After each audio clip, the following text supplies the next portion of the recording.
Death and life are in the power of the tongue, the Proverbs says.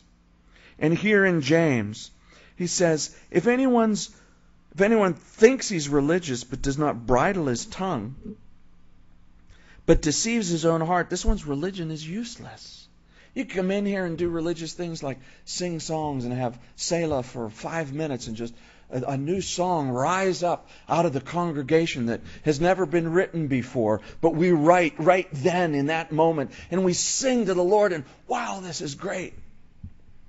But if we don't have a bridle on our tongue, it's useless. Might as well have stayed home. A bridle. Anybody ever ridden a horse?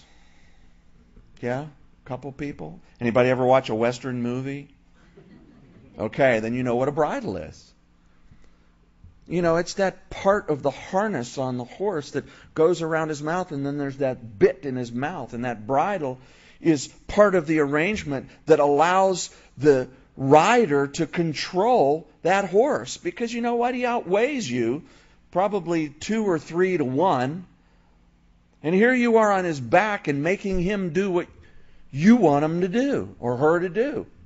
Wow, how do you do that? Well, you need to bridle that thing. And that's what we need to do to this thing right here. We need to bridle it.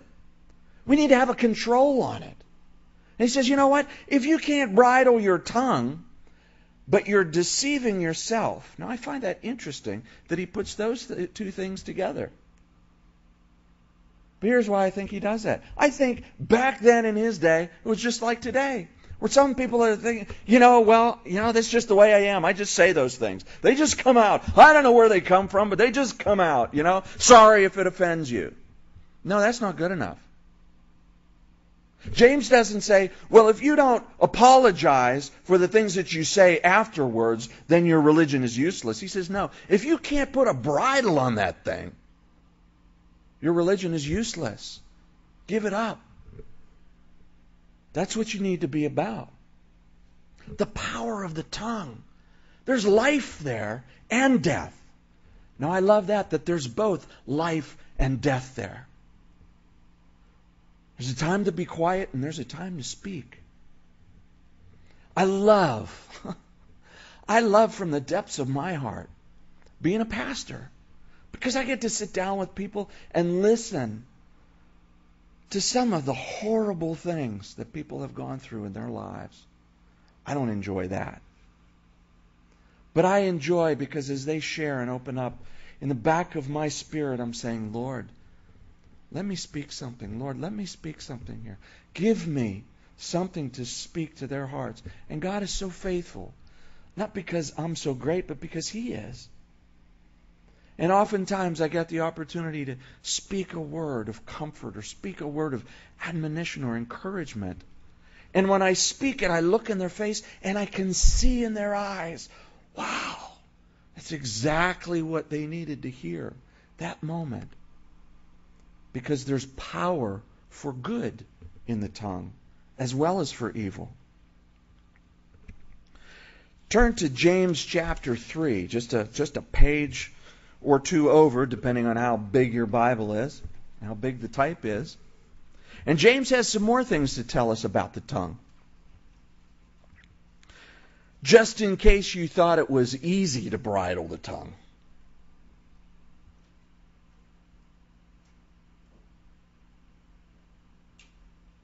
Verse 1 of chapter 3 says, My brethren, let not many of you become teachers, knowing that we shall receive a stricter judgment.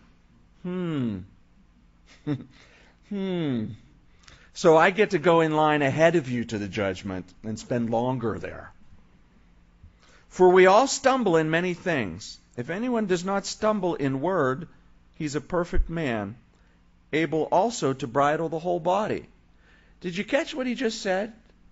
Do you stumble in some ways in your Christian walk where there's some passion? Maybe it's food. Man, food's your God, and you're just it's what you're spending too much time in. Maybe there's some other way that there's some stumbling point that you wrestle with. James just told you that, hey, If you can bridle this thing, the rest of it's easy. The rest of the bridling of the passions of a human being, that's easy. The tongue is number one. If you can do that, then you can do anything, he just said. Indeed, we put bits in horses' mouths that they may obey us, and we turn their whole body. Look also at ships. Although they are so large and are driven by fierce winds, they are turned by a very small rudder wherever the pilot desires. Even so, the tongue is a little member and boasts great things. See how great a forest a little fire kindles. And the tongue is a fire, a world of iniquity. The tongue is so set among our members that it defiles the whole body and sets on fire the course of nature and is set on fire by hell. For every kind of beast and bird or reptile and creature of the sea is tamed and has been tamed by mankind. But no man can tame the tongue. It's an unruly evil, full of deadly poison. With it we bless our God and Father, and with it we curse men who have been made in the similitude of God. Out of the same mouth proceed blessing and cursing. My brethren, these things ought not to be so. Does a spring send forth fresh water and bitter from the same opening? Can a fig tree, my brethren, bear olives, or a grapevine bear figs? Thus no spring yields both salt water and fresh. James is putting into perspective for us just how hard it is to control our tongue.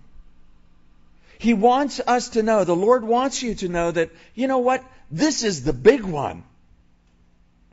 It's not lust. It's not greed. It's not the desire for power.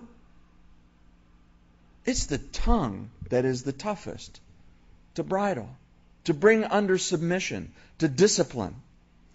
Because we can so easily tear people apart.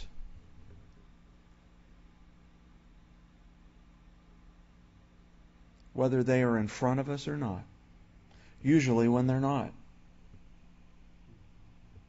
We can destroy them. It's full of poison. James says this isn't the way it's supposed to be. God has put His Spirit within us. And what should be coming out of our mouth should be blessing. Should be from the treasure of our heart. That's what Jesus said. Out of the treasure of our heart, our mouth speaks. So when that poison is spewing out about our husband, about our wife, about our parents, about our kids, about our neighbor, about our boss, about the president, about whatever it is, when that poison is spewing out, James is going, man, I thought I was next to a nice fresh spring. And here instead, there's bitter water coming out. That doesn't seem right. That doesn't seem like the way it's supposed to be. And it's not.